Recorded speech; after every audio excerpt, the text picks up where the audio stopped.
Hey everybody, welcome back to Jordan Samuel Skin Talks. How you doing? Okay, I covered this on Instagram Live. I mean, I've covered it probably for years now. I covered it because I'm a journalist, but I covered it on TikTok. I covered it on Instagram, but it's really important.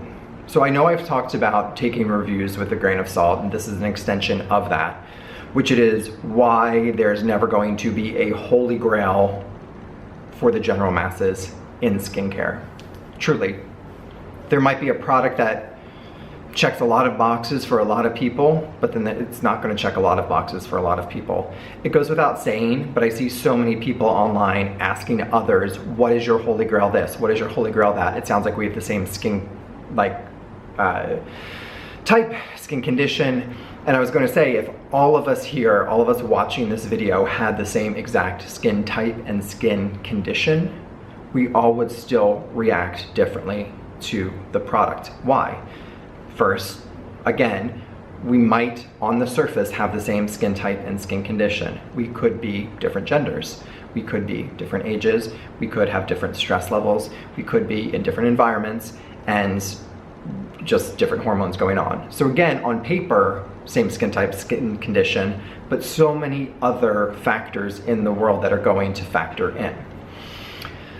Separately, some of us, just by the nature of, just like we're sensitive or slightly allergic, I don't want to go into saying allergic for skincare, but you can be, but whether it's slightly allergic or slightly sensitive to ingredients in our food, it's the same thing with skincare. So you could be somebody that's sensitive to XYZ preservative and I'm not.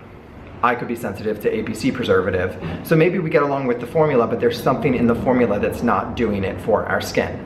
Then of course there's a whole thing of budget. We're all going to be in different price ranges and different budgets, what we want to spend. Then there's going to be actives too. Maybe you're a dry skin that gets on great with glycolic, and maybe I'm a dry skin that gets on great with mandelic. So that's going to factor in. But all of that to say, it's really tricky, and I cringe when I see people trying to get information about people's holy grails online, because it is not going to paint the whole picture. And chances are you are going to potentially set yourself up for frustration and just sort of throwing money at the wall or down the drain. And like I always say, like throwing, darts at a dartboard. That was like dramatic lighting. Here, the great thing about using natural lighting with these buildings here in New York is all of a sudden we went from like sunny and glowing to now of a more blue light. Isn't that fancy? And it's for free. But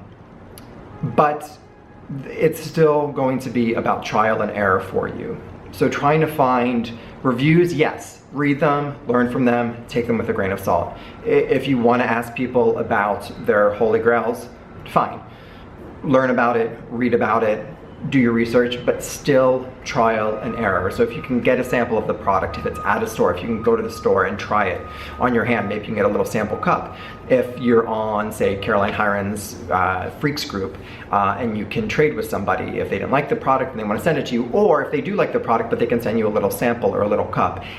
I know that this is easier said than done, but it is the best way to really know what your skin is going to like, going to have patience with, going to get the results with. And some of these products can be very pricey.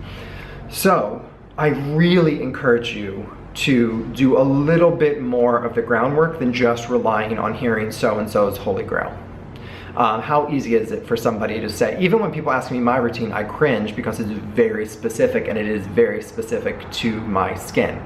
And I know that myself and my business partner, who is our operations officer, we have very similar skins. We have a wildly different routine because there are things that work better, things that work worse, things that, etc. So it's just that holy grail is now being sort of used and abused, and it's just not a thing. That's why there's so many successful skincare brands. That's why there will always be so many successful skincare brands.